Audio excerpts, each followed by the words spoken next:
The tycoon, the chef, and a twist of fate. A Madrid story. Police car light stop. Before you scroll, imagine this. A powerful tycoon abandons his pregnant girlfriend, only to come face to face with her years later at a glittering gala. What happens when their worlds collide again? This isn't just a story. It's a jaw-dropping journey of betrayal, resilience, and unexpected twists that will make you question everything you thought you knew about justice. Ready to be shocked? Hit that like button if you believe true strength comes from within, and subscribe to join our community for more incredible tales. And tell us in the comments, what's the most surprising turn your life has ever taken? Part 1. The Soul of the Mole. The chilly mulatto glided like black silk through Esperanza Reyes' fingers. She held it up to the light in the bustling kitchen of the Hotel Royal Grand, examining every wrinkle of its aged skin. 30 more chilies lay waiting on the stainless steel tray, but this one felt special. Its sweet, smoky aroma instantly brought back memories of her grandmother, Consuelo. Mija, mole isn't made in a hurry. Each chili has its moment, its purpose. The mulatto is the soul. The ancho is the body. The pasilla is the spirit. Her grandmother's voice echoed in her mind as she lit the comal. The metal heated until a drop of water danced and vanished in seconds. Esperanza placed the first chili, listening to the familiar sizzle that had accompanied her childhood in the vibrant markets of Seville. Chef Morales. The event starts in 2 hours. How's that mole coming along? The executive chef, François Dubois, pulled her from her reverie. The Frenchman had been running the kitchen of the city's most prestigious hotel for 5 years, but he'd never understood that mole poblano waited for no one. It's perfect, chef. Just need 1 more hour for the final simmer. Dubois frowned. His blue eyes scanned Esperanza's workstation. 20 different ingredients, meticulously organized in small containers. From the rich chocolate to the blanched almonds she'd prepared since 5 this morning. This is a corporate event, not a village fiesta. European investors expect something more refined. Esperanza felt the heat rise to her neck, but her voice remained calm. Mole poblano is a culinary heritage, chef. If they want refinement, there's nothing more sophisticated than a 300-year-old recipe.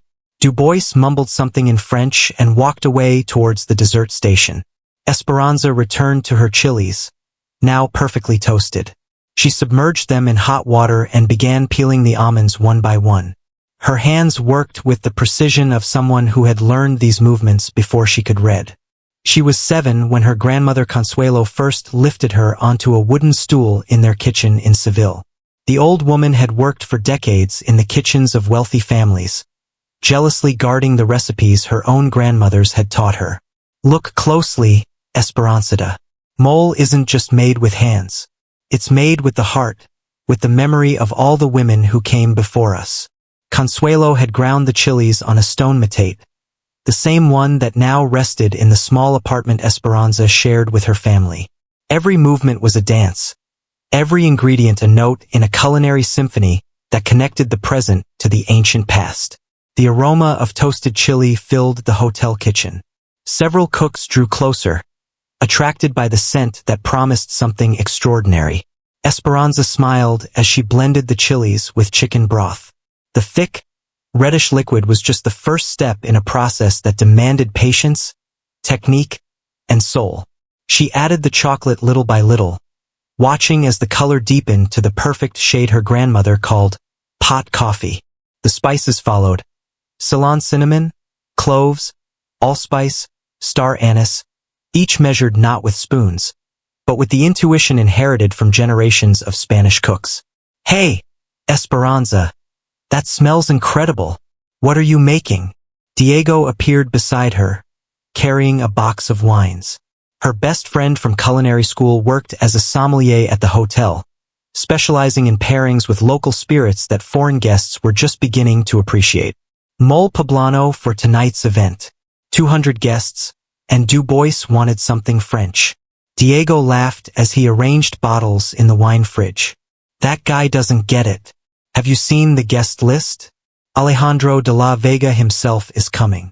Esperanza raised an eyebrow, not stopping her stirring. The heir to the hotel chain was an urban legend in the local culinary world. Some said he had an exceptional palate. Others that he was a snob who only ate in Michelin-starred restaurants. So what? He's just another rich guy who can't tell the difference between a stew and a mole. Don't be like that. I've heard he really understands food.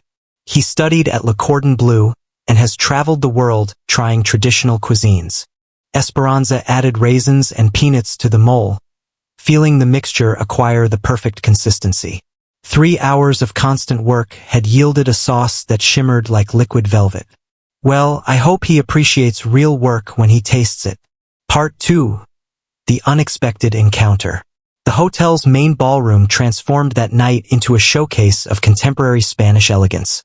Esperanza watched from the kitchen as waiters served her mole over organic chicken breast, accompanied by saffron rice and handmade tortillas. Each plate carried a small portion of refried beans and a julienne of pickled radishes. The diners, a mix of local entrepreneurs and foreign investors, received the dishes with curiosity. Esperanza saw some take photos before tasting, others scrutinizing the dark sauce with a hint of suspicion. Then she saw him. Alejandro de la Vega approached his table with the confidence of someone born into a world of luxury and power. Tall, with perfectly combed dark hair and an Italian suit that probably cost more than Esperanza's monthly salary. He picked up his fork with precise movements. The first bite was cautious, the second more generous, and on the third he closed his eyes. Esperanza felt a strange satisfaction watching his reaction. Alejandro chewed slowly, as if deciphering every ingredient, every technique, every secret she had poured into that sauce. Suddenly, he rose from his table and walked directly towards the kitchen. Waiters parted as he pushed through the swinging stainless steel doors. Who prepared the mole? His voice echoed in the kitchen. Dubois immediately approached, with his broadest professional smile. Monsieur de la Vega, what an honor. I personally supervised. No. I want to speak to the person who actually cooked it. Alejandro's eyes swept the kitchen until they found Esperanza, still standing by her workstation, her apron stained with chili and chocolate. I did. Alejandro approached, completely ignoring Dubois and the rest of the staff. His dark eyes studied Esperanza with an intensity that made her feel both uncomfortable and fascinated. Where did you learn to make mole like that? From my grandmother in Seville. A genuine smile crossed Alejandro's face, completely transforming his expression. I knew it wasn't from a culinary school. It has soul. What's your name? Esperanza Morales. Esperanza. What a perfect name for someone who cooks with such passion. 3 weeks after the corporate event, Esperanza received a message that would change everything. An unknown number had sent an address in a posh part of the city and a time. 8 in the evening.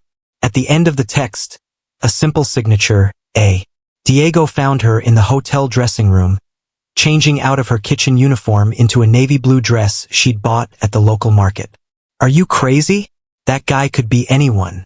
A psychopath. A kidnapper. It's Alejandro de la Vega, not a criminal.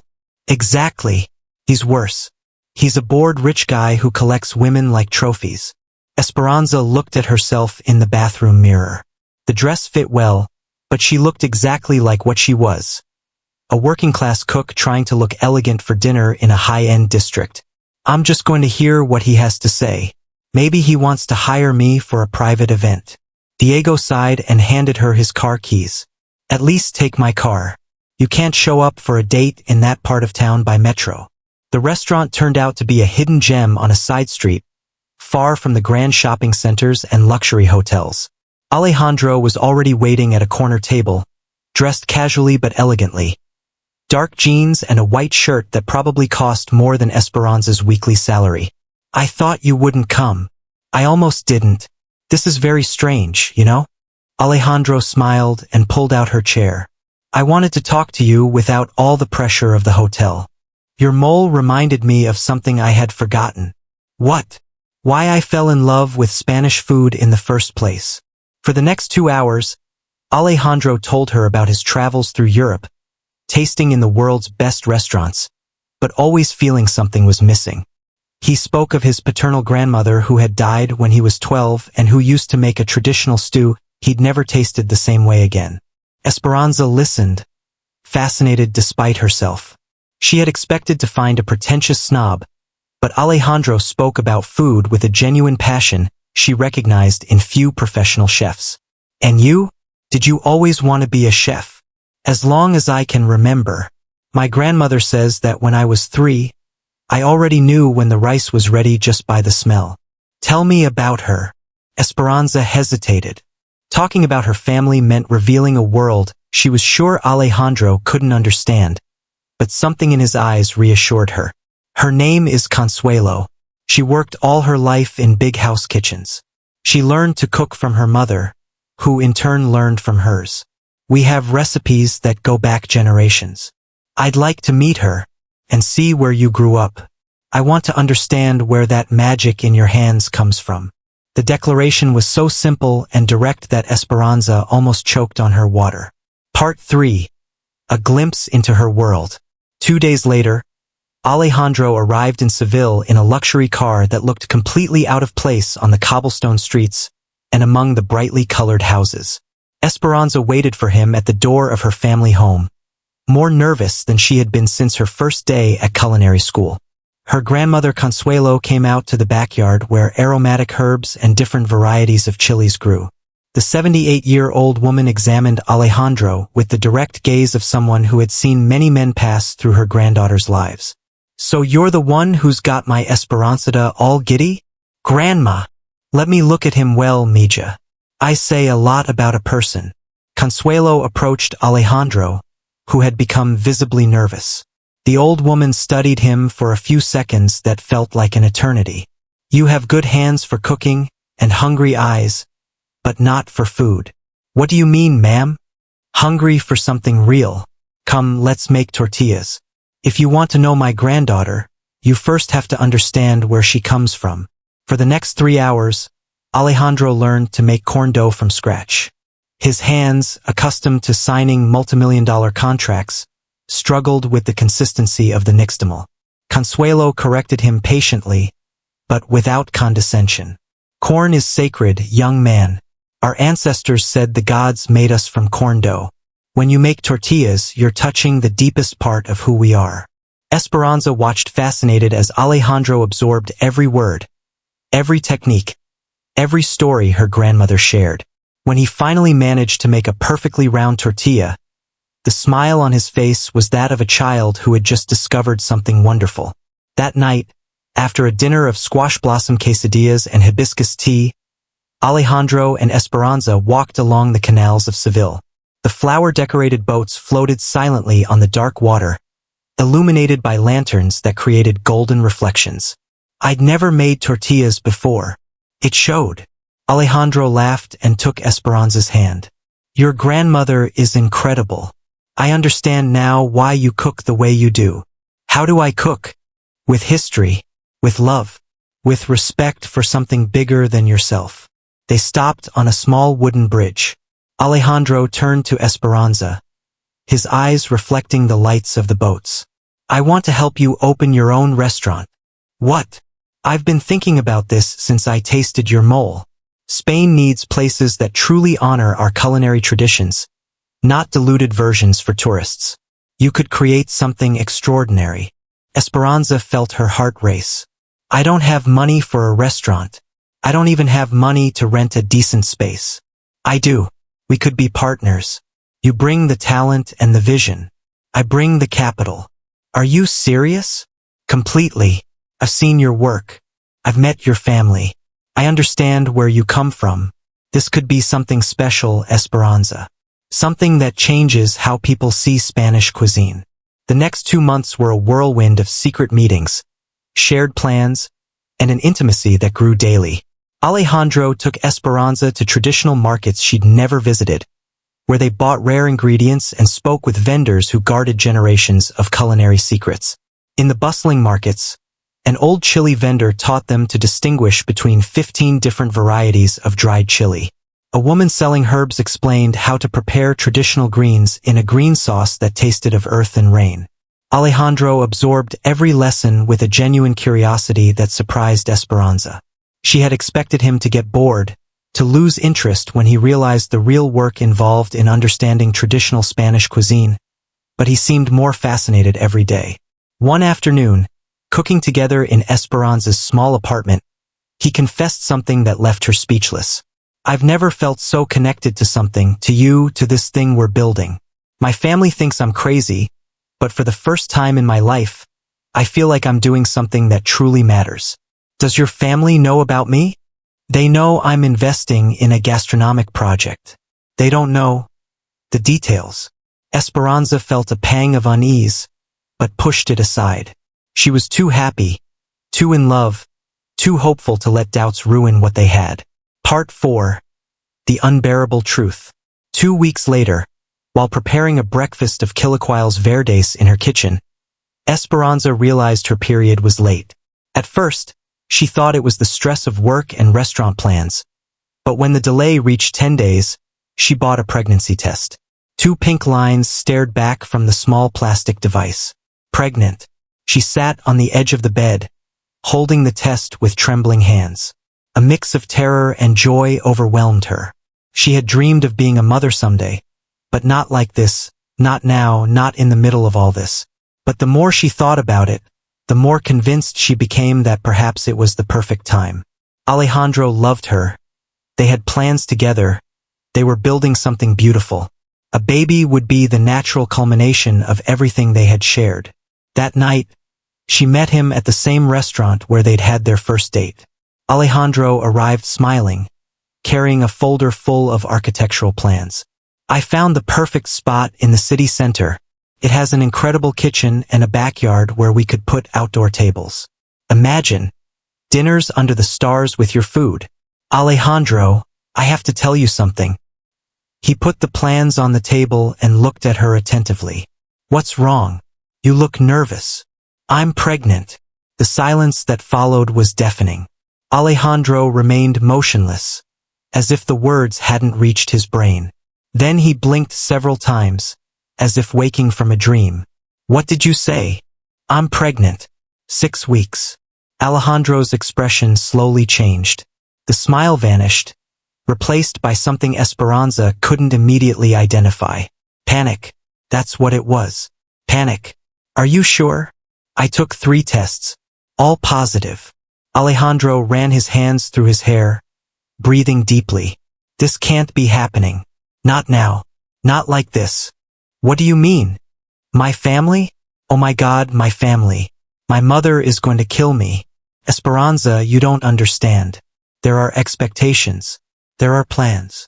"Plans that don't include me?" "It's not that. It's just, this is too complicated." "Complicated? I thought you loved me."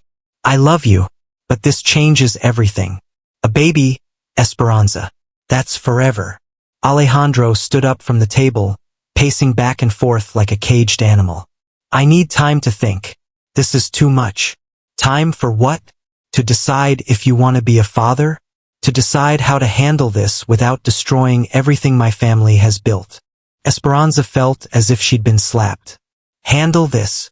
Are you talking about our baby as if it's a business problem?" Alejandro didn't respond. He picked up the plans from the table and put them back in the folder. "I'll call you tomorrow. I need to talk to my family." He left without looking back, leaving Esperanza alone in the restaurant with the bill and a future that suddenly looked very different from everything she had imagined. Part 5. The Aftermath. Esperanza didn't sleep that night. She lay awake, staring at the ceiling of her small room, one hand on her belly that was just beginning to change. Alejandro hadn't called as promised. He wasn't answering her messages either. The next day, she arrived early at the hotel, hoping to find him in the restaurant or at least get some explanation. Instead, she found Francois Dubois waiting for her in the kitchen with an ominous expression. "Morales, we need to talk." The executive chef led her to his office, a small, cluttered space that smelled of cold coffee and frustrated ambition. On his desk was a letter with the hotel's letterhead. "I've received instructions from general management. Your contract has been terminated effective immediately." "What? Why?" Du Bois avoided her gaze. Staff restructuring, cost-cutting, you know how these things are. Esperanza felt the world tremble beneath her feet. Francois, I've been working here for 3 years. My evaluation last month was excellent. This makes no sense. The decisions come from above, Morales, very high above. There's nothing I can do. Very high above? Are you referring to the de la Vega family? Du Bois finally looked at her, and in his eyes, Esperanza saw something akin to pity. Pack your things. Security will escort you out. Esperanza walked like a zombie to her locker. Her hands trembled as she packed her knives, her uniforms, the small photo of her grandmother she kept taped to the metal door. The other cooks looked at her with curiosity and compassion, but no one dared to approach. The security guard, an older man who had always been kind to her, walked her to the back exit of the hotel. I'm so sorry, Chef Morales. This isn't right. Esperanza nodded, unable to speak. Once on the street, she allowed herself to cry for the first time since she had seen the 2 pink lines on the pregnancy test. Diego found her 2 hours later, sitting on a bench in a quiet park with her box of belongings at her feet. What happened? They told me you were fired. Alejandro. He did this? What? Why would he do something like that? I told him I'm pregnant.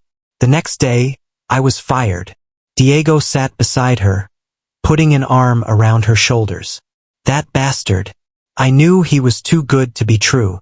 For the next few weeks, Esperanza discovered that the damage went beyond losing her job. When she tried to get employment in other restaurants in the city, she was met with closed doors and vague explanations. Chefs who had once respected her work now looked at her with distrust. At a renowned restaurant where she had dreamed of working one day, the sous chef told her they had heard rumors about attitude problems and lack of professionalism.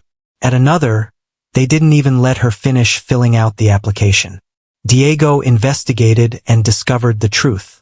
Alejandro had used his contacts in the culinary world to spread rumors about Esperanza. He said she was unstable, had problems with authority, and had tried to blackmail him with a personal relationship to gain professional benefits. He's a son of AB********, Esperanza. He's systematically destroying your reputation. Why would he do this? Wasn't firing me from the hotel enough? Because you're a threat. You know too much about him, about his plans. And now, with the baby, Esperanza touched her belly, which was already beginning to slightly round. She was 12 weeks pregnant and had lost weight from stress and morning sickness. I have to leave the city. I can't work anywhere here anymore. Where will you go? Home. To my grandmother's. The return to Seville was like stepping back in time. The family home, with its brightly colored walls and plant-filled patio, welcomed her with the familiar aroma of simmering beans and freshly made tortillas.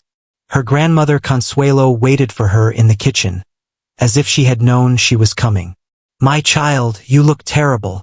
Esperanza collapsed into the old woman's arms, crying as she hadn't cried since she was a little girl.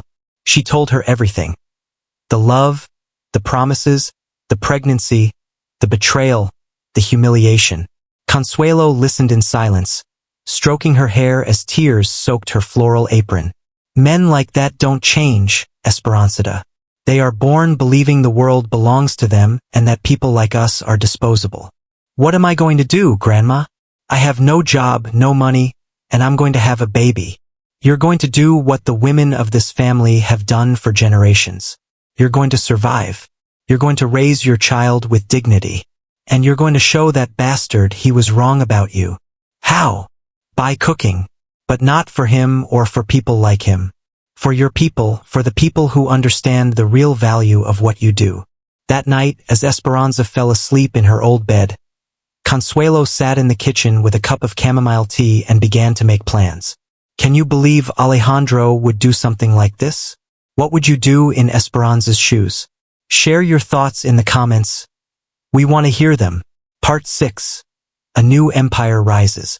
The next day, the old woman took her granddaughter to the local market in Seville. It was a very different place from the gourmet markets she had visited with Alejandro.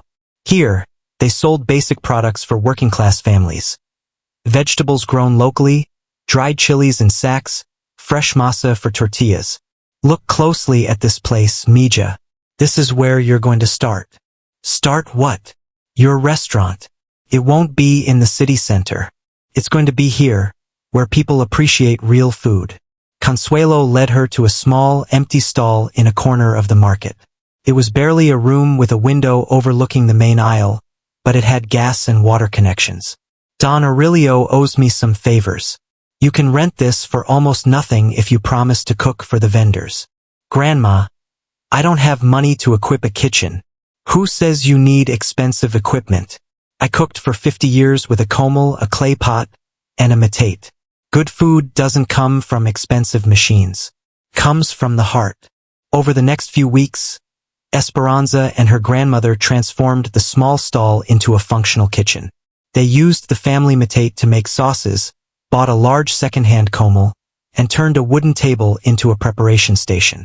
Diego came on weekends to help, bringing utensils he had found at closing restaurant sales. Little by little, the space began to take shape. The menu would be simple. Quesadillas with different fillings, soaps, huaraches, fresh fruit drinks, and traditional coffee. Everything made with the traditional recipes Consuelo had perfected over decades. The first week was disastrous. Esperanza, now 5 months pregnant, struggled with nausea and fatigue while trying to cook for the few customers who dared to try the food from the new fonda. She sold 3 quesadillas on the first day, 5 on the second. The market vendors looked at her with curiosity, but not much trust. She was Consuelo's granddaughter, yes, but she was also the girl who had worked in fancy hotels and now returned pregnant and without a husband. But Esperanza persisted. Every morning, she arrived before dawn to prepare the day's stews. Traditional greens with beans, squash blossom with local herbs, pressed pork rinds in green sauce. She used her grandmother's recipes but added small touches she had learned in her professional training. The change came when Don Raul, a vegetable vendor who had been in the market for 30 years, tried her bean soaps with fresh cheese. Orale, girl. This tastes like what my mom used to make, but better. The news spread slowly. Vendors began to line up for breakfast at Esperanza's fonda. Her black corn Hutlico quesadillas became famous in the market, and her hibiscus drink with chia seeds even attracted tourists visiting the canals. By the time Esperanza entered her 7th month of pregnancy, she already had a loyal clientele and was earning enough to support herself. It wasn't much money, but it was hers. No one could take it from her. One December morning, as she prepared dough for sweet tamales, she felt the first contractions. Her grandmother immediately took her to the hospital, where 8 hours later, Paloma was born. The girl entered the world with wide-open eyes and clenched fists, as if ready to fight. Esperanza held her against her chest, feeling a mix of fierce love and determination she didn't know existed. "You're going to grow up knowing who you are and where you come from," she whispered to the baby. "And no one, ever, is going to make you feel like you're not enough." Paloma grew up amidst the aromas of the fonda. From the moment she could sit, she had her little chair in a corner of the kitchen, watching her mother cook. At 2 years old, she could already distinguish between the smell of herbs. At 3, she helped shell beans. The fonda prospered slowly, but steadily. Esperanza added tables in the small backyard and began serving full meals. Her mole poblano, prepared with her grandmother's secret recipe, became legendary among connoisseurs of traditional food. Diego visited regularly, bringing bottles of artisanal mezcal that paired perfectly with Esperanza's dishes. Some weekends, they organized special dinners where he explained the different types of agave while she served regional dishes. One day, when Paloma was 4 years old, a food critic from the newspaper arrived at the market, following rumors about an extraordinary cook hidden in Seville.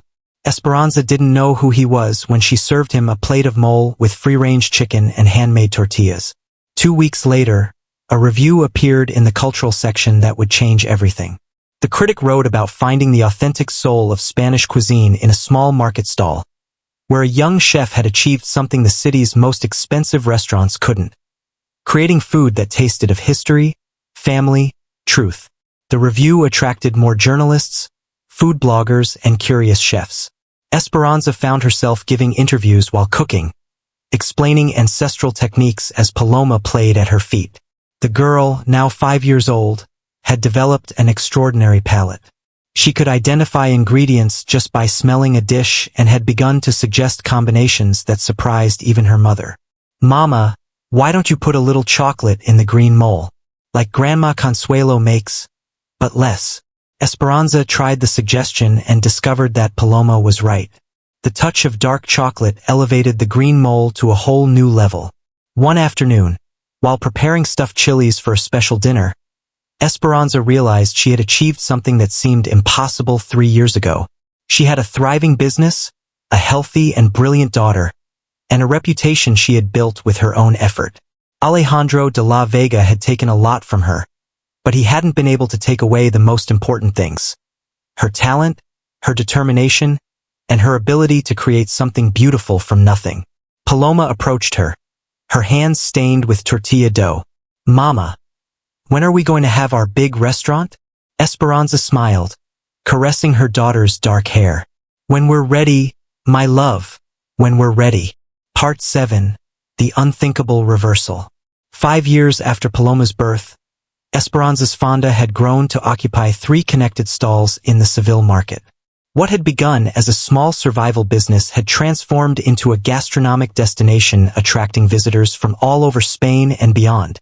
Paloma, now 5 years old, moved through the kitchen with the confidence of someone born amidst comales and metates. Her small hands already knew how to form perfect tortillas, and her nose could detect when the mole needed more chocolate or when the chilies were ready to come off the comal. "Mama, the man at table 3 wants more sauce, but not the green one. He wants the red one with chili de arbol, but less spicy." Esperanza smiled as she stirred a pot of beans. Her daughter had not only inherited her palate but also a natural intuition for understanding what customers needed before they even knew it themselves. "How do you know that, mi amor?" "Because he made a face when he tried the green sauce, like when you try something you don't like but you don't want to be rude." The observation made Diego laugh, who was preparing a mezcal tasting for a group of French tourists who had arrived following a Michelin guide recommendation. "This girl is going to be a better chef than all of us combined." Esperanza served a plate of traditional pork stew with freshly made tortillas and handed it to Paloma to take to the table. The girl walked carefully, balancing the plate with a seriousness that contrasted with her age. Success had come gradually but steadily. First, there were articles in local newspapers, then mentions in food blogs, then reviews in international gastronomic magazines. Each recognition brought more customers, and each satisfied customer brought more recognition. The fonda now served breakfast from 6 in the morning until dinners that ended at 10 at night. Esperanza had hired 3 kitchen assistants, but she remained the heart of the operation, overseeing every dish that left her kitchen. On weekends, when the boats filled with tourists, the fonda became a celebration of Spanish culture. Diego organized mezcal tastings, while local musicians played among the tables. Esperanza had added special dishes that told the culinary history of Spain, from regional stews to mole with vegetables from the local farms. One March afternoon, as Esperanza prepared stuffed chilies for a private dinner, she received an unexpected visit. An elegant man in his 50s, dressed in an expensive suit but without a tie, approached her workstation. "Are you Esperanza Morales?" "Yes. How can I help you?" "I'm Roberto Mendoza, from Grupo Gastronomico Capital. We've been following your work for months." Esperanza knew the name. Grupo Gastronomico Capital managed some of the most successful restaurants in the city center, places where a dinner cost what she earned in a week when she worked at the hotel. "And what do you want from me?" "We want to offer you the opportunity to open a second restaurant in the city center, with all the necessary investment and a percentage of the profits that would make you very wealthy." Esperanza continued stuffing chilies as she processed the offer. "Why me?" "Because you've achieved something we've been trying to create for years. Real authenticity. Customers no longer want Spanish food adapted for international palates. They want what you do here. And what would have to change? Nothing. That's the point. We want you to transfer exactly what you do here to a larger, more elegant space. Same food, same concept, but for a market that can pay premium prices. Esperanza looked at Paloma, who was sitting in her usual corner, drawing while listening to the conversation attentively. I need to think about it. Of course, but don't take too long. Opportunities like this don't come along every day. That same afternoon, hundreds of miles away in social terms, but only a few kilometers in geographical terms, Alejandro de la Vega faced a very different reality. The boardroom of the Royal Grand Hotel, in the city center, was filled with tension. The numbers on the screen didn't lie. 40% occupancy, declining revenues month after month, fierce competition from international chains offering better service for less money. Dona Carmen de la Vega, now 72 years old but still formidable, presided over the table with the expression of someone who had seen too many family crises. Alejandro, explain again how we lost the contract with the Japanese chain. Her son, now 40 and with premature gray hairs that revealed the stress of recent years, loosened his tie before responding. They decided to go with another group. They offered better terms and have a better reputation in the Asian market. And the scandal with the Society magazine? Alejandro closed his eyes. The scandal had been the last straw. Photographs of him leaving a casino in Las Vegas with a Russian model, while he was supposedly at a hotel conference in Miami, had appeared in all the country's gossip magazines. That's been resolved. It was a misunderstanding. A misunderstanding that cost us 3 corporate contracts and the trust of our main investors. Alejandro's younger brother, Fernando, who had returned from studying business in London, interjected with the casual cruelty of youth. Maybe it's time to consider selling some hotels. Cut our losses before it's too late. Never. This company was built by your grandfather with his own hands. We are not going to give it away because of the mistakes of... Dona Carmen stopped before finishing the sentence, but everyone knew how it ended. Alejandro's mistakes. The problem wasn't just financial. Alejandro had made a series of disastrous decisions in recent years. Investments in overvalued properties, contracts with suppliers who turned out to be scammers, and an overly rapid expansion that had left the company over-indebted. But the deepest damage was to his personal reputation. The excessive parties, the public relations with inappropriate women by his mother's standards, and a series of minor scandals had eroded the trust that business partners had in him. We have 6 months to turn this around, Fernando said, reviewing the papers in front of him. After that, the banks are going to start calling in their loans. Alejandro stood up from the table, walking towards the window that overlooked the bustling avenue. Below, life continued. Executives walking to important meetings, tourists exploring luxury boutiques, families enjoying expensive meals in restaurants he had once considered minor competition. I'm going to fix this. How? His mother asked skeptically. I don't know yet, but I'm going to fix it. That night, Alejandro drove aimlessly through the city. Without realizing it, he ended up in Seville. He had avoided the area for years, but something had drawn him there. He parked near the market and walked among the stalls that were preparing to close. The aroma of traditional food filled the air. Freshly made tortillas, toasted chilies, traditional coffee. Then he saw her. Esperanza was closing her fonda, wiping down the tables in the small patio while a little girl put away the chairs. Even from a distance, Alejandro could see that the place was thriving. The tables were full of dirty plates, indicating a successful night, and several customers were still waiting for takeout.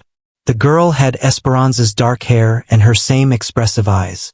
Paloma, his daughter, the daughter he had rejected.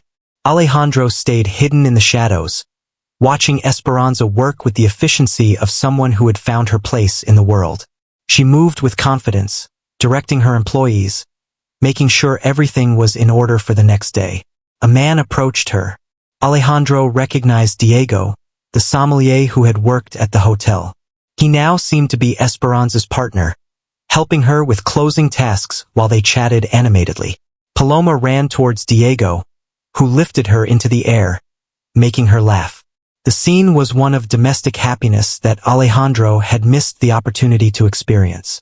He realized that Esperanza had built exactly what he had promised her. A successful restaurant that honored Spanish culinary traditions, but she had done it without him, despite him, against all the obstacles he himself had put in her way. As he returned to his car, Alejandro felt something he hadn't experienced in years. Genuine regret. Not just for the consequences of his actions, but for having lost the opportunity to be part of something real, something authentic, something that truly mattered. Part 8. A new path and a confrontation. The next day, Esperanza made her decision about the offer from Grupo Gastronomico Capital. She called Roberto Mendoza from the kitchen of her fonda, with Paloma playing at her feet and the aroma of mole poblano filling the air. I accept your proposal, but with conditions. Which ones? I maintain total control over the menu and operation. No changes to adapt to the market, and I want my daughter to be able to come with me when necessary. Done. When can we start? Esperanza looked at Paloma, who had stopped playing to listen to the conversation. In 6 months. I need time to prepare everything here and ensure my team can handle both places. Perfect. It will be a pleasure working with you, Chef Morales. When she hung up the phone, Paloma approached her. Are we going to have a restaurant in the city? Yes, mi amor. We're going to take Grandma Consuelo's food to a place where more people can taste it. And I'm going to help? Always, Paloma. You'll always be my most important helper. 2 years after opening her restaurant in the city center, Esperanza had become one of Spain's most respected chefs. Her second establishment, named Races, Roots, by Paloma, occupied a restored colonial mansion on one of the city's most exclusive streets. But what truly surprised those who knew her story was that she had also acquired 3 commercial properties in the same area. The irony was not lost on her. These properties had belonged to the De La Vega hotel empire, sold at bargain prices when the family faced total bankruptcy 6 months earlier.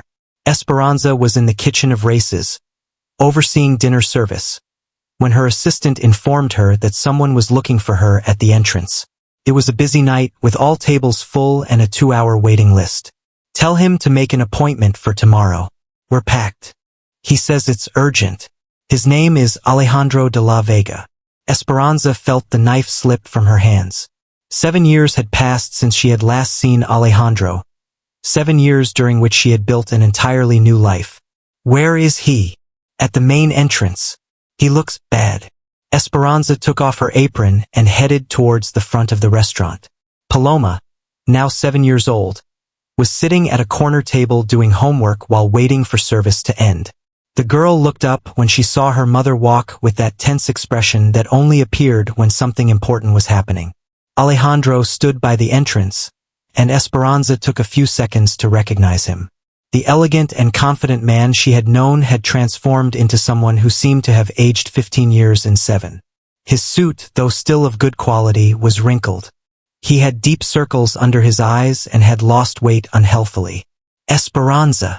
His voice sounded different, smaller, without the arrogance she remembered. What are you doing here? I need to talk to you. Please.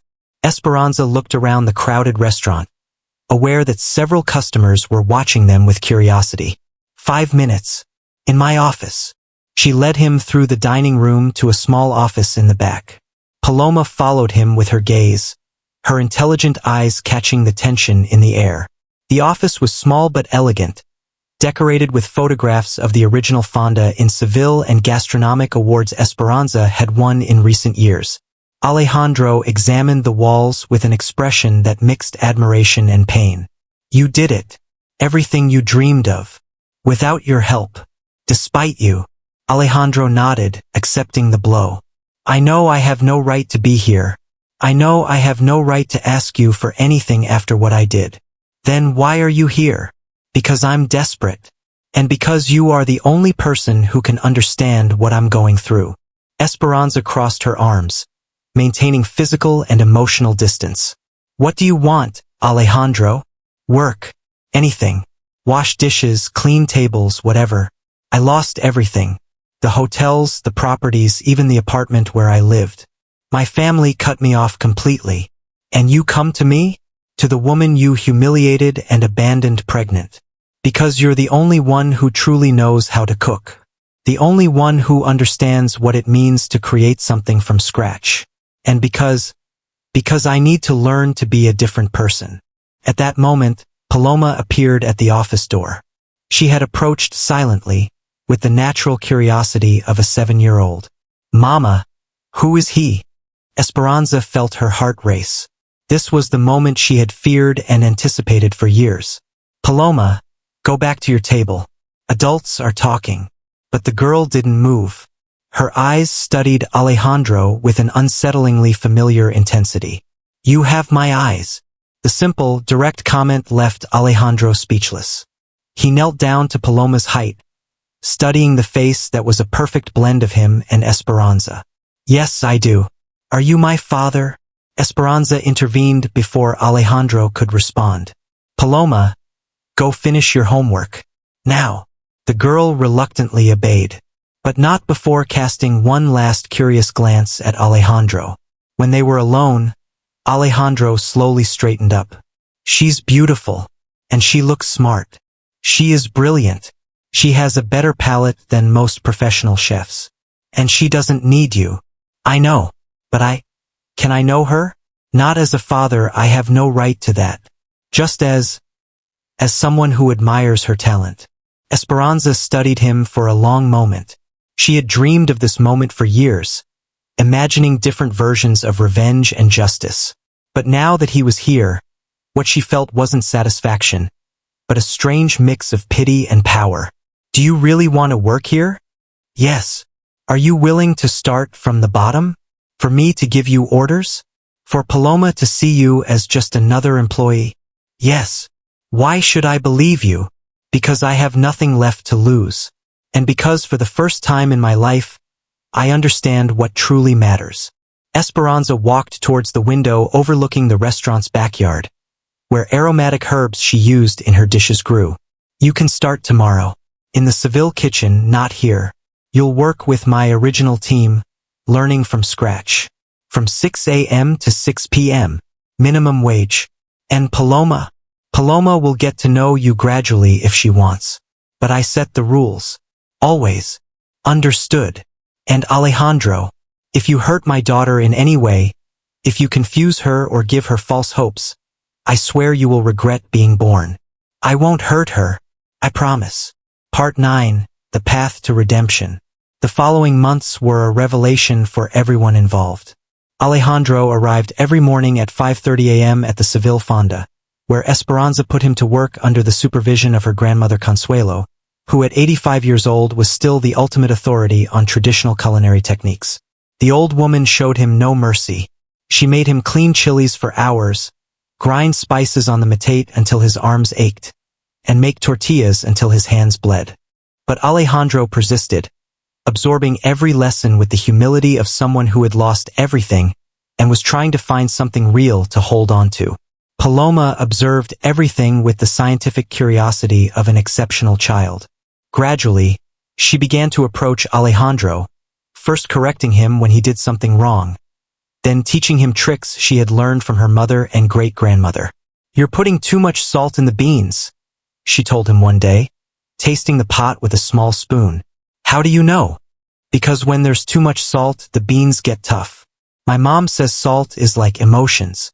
A little bit makes everything better, but too much ruins it." The child's simple but profound wisdom touched something in Alejandro that had been dormant for years. After 3 months of hard work, Esperanza finally allowed Alejandro to work some hours at races. She put him in the most basic station, preparing vegetables and cleaning, but he accepted every task with gratitude. One October night, as they prepared for the Day of the Dead celebrations, Paloma approached Alejandro while he was chopping onions. "Why weren't you there when I was born?"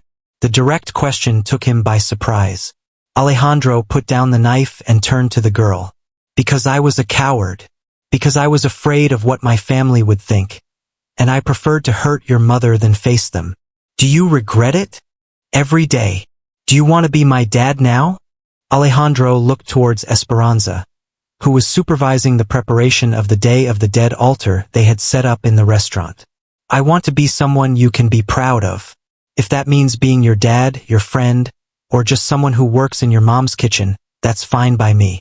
Paloma considered this with the seriousness of an adult.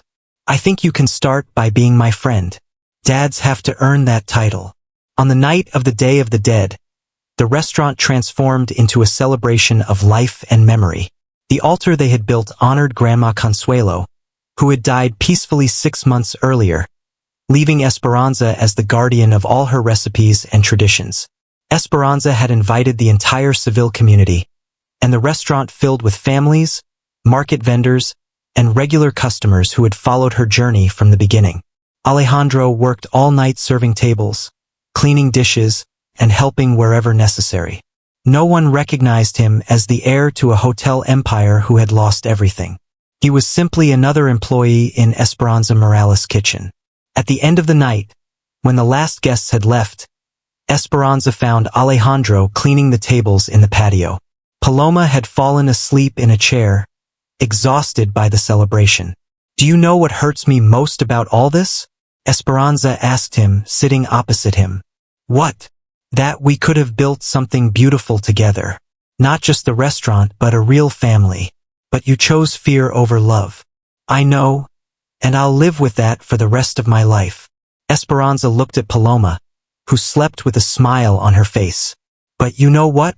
In the end, it turned out better this way." Paloma grew up seeing that a woman can build her own empire, that she doesn't need a man to rescue or define her. That's a lesson worth more than any restaurant. "Is there any chance that one day you can forgive me?" "I already forgave you, Alejandro. Not for you, but for me. Resentment is like a very spicy chili. It burns you more than the person who tastes it." Alejandro nodded, understanding that forgiveness didn't mean a second romantic opportunity, but something more valuable: the possibility of being part of his daughter's life in an authentic way. Part 10: The Full Circle. 6 months later, Esperanza announced her most ambitious project: a traditional Spanish culinary school that would offer scholarships to young people from rural communities. The school would be built in Seville, on a plot of land she had purchased with the profits from her restaurants.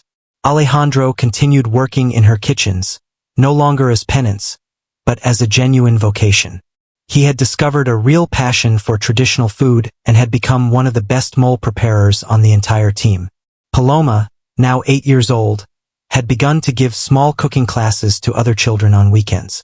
Her natural talent and intuitive understanding of flavors had made her a little celebrity in the gastronomic world. One afternoon, while preparing for the school's inauguration, Paloma approached Esperanza. "Mama, do you think Grandma Consuelo would be proud of us?" Esperanza looked around the kitchen where 3 generations were working together. Her, Paloma, and Alejandro, who had found his place not as the man who had abandoned them, but as someone who had learned the value of honest work and genuine love. "I think she would be proud that we kept her traditions alive, and that we showed that true love isn't about being rescued, but about giving you the strength to rescue yourself." Paloma smiled and returned to her matate, where she ground chilies for the mole they would serve at the inauguration. Her small hands worked with the same precision and love that had characterized the women of her family for generations. Esperanza watched her daughter and felt a deep satisfaction. She had achieved something more valuable than any restaurant or recognition. She had raised a girl who knew her worth, who understood her roots, and who would never allow anyone to make her feel less than she was. The circle was complete, but not as she had imagined years ago. It was better. Wow, what a journey, right? This story of resilience, forgiveness, and finding true purpose truly hits home. If you were moved by Esperanza's unwavering spirit and Alejandro's path to redemption, tell us in the comments. What's the biggest lesson you took away from this story? Don't forget to like this video if you believe in the power of a second chance, even if it's not a romantic one. And share it with someone who needs a reminder that true strength often comes from unexpected places. And for more incredible stories that inspire and captivate, make sure to subscribe to our channel and hit the notification bell so you never miss an upload. We're building a community of story lovers, and we'd love for you to be a part of it.